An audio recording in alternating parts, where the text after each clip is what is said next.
Android smartfonları niyə bu qədər tez-tez donur? Ümumiyyətlə bu donma nə ilə bağlı ola bilər? Bütün mümkün olan səbəbləri hamısını bir video yığıb bugün sizə məsləhət şəklində bildirəcək. Odur ki, videonu bəyənin, çayınızı süzün, başlayaq. Android smartfonlarının mütəmadi olaraq donma səbəbləri müxtəlif ola bilər. Məsələn, zəif prosesor. Bu bir. İkincisi, operativ yaddaşın az olması. Bu arada əgər smartfonu bu il alırsınızsa, 2025-də seçirsinizsə, Android smartfonunuzun modelini seçərkən RAM-ı 6-dan aşağı olan modeli tövsiyə etmirəm. Yeri gəlmişkən donmaya səbəb təkcə operativ yox, həmçinin daxilə quraşdırılmış yaddaş, bəli, o parametrlərdə yazılıb 128 GB, 256 GB, həmin o yaddaş da ola bilər.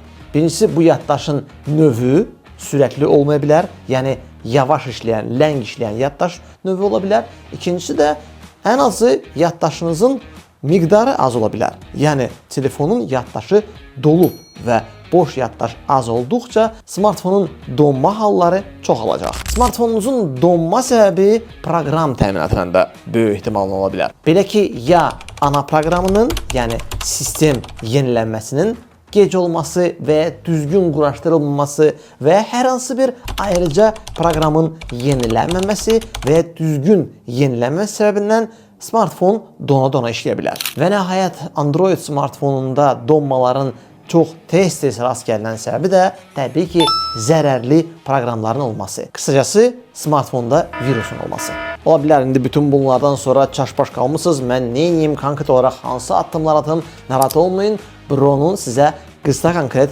məsləhətləri var. Donma baş verirsə, ata biləcəyiniz addımlar hansılardır? İlk növbədə ən asanı, ən birinci ağlınıza gələn və hətta bir çox hallarda kömək edən üsul bu smartfonu restart etmək. Yəni söndürüb yandırmaq.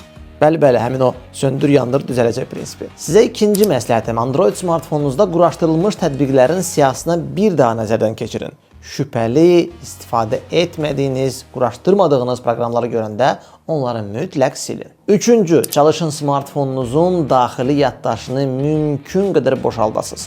Unutmayın ki, sistemin yaxşı işləməsi üçün yaddaşınızda minimum 5, yaxşı olardı ki 10 və hətta 15 GB daim olaraq boş yer qalsın. Və nəhayət ata biləcəyiniz dördüncü addım bu quraşdırılmış tətbiqlərin keşini təmizləməkdir. Bəli, müvafiq bölmə smartfonun modelindən asılı olaraq dəyişə bilər, adı, yeri, amma prinsipcə eyni olaraq qalır. Keş elə keşdir. Keşi təmizləmək bölməsini tapın, onu təmizləyin və ya misal üçün YouTube-un özündə, daxilində misal üçün yadda qalan videolar, belə kənardan siz onları yaddan çıxarıb və onlarla rastlaşmaya bilərsiniz, amma onlar çox böyük yer tutur və hər hansı bir digər proqramlarda, messengerlərdə, WhatsApp, Telegram, onların daxilində vaxtilə baxdığınız videolar, göndərdiyiniz çox böyük fayllar, bütün bunları mütəmadi olaraq təmizləməklə sisteminizin daha tez işləməsini təmin edə bilərsiniz. Və nəhayət bu 4 üsul kömək etmədisə, smartfonunuzda quraşdırılmış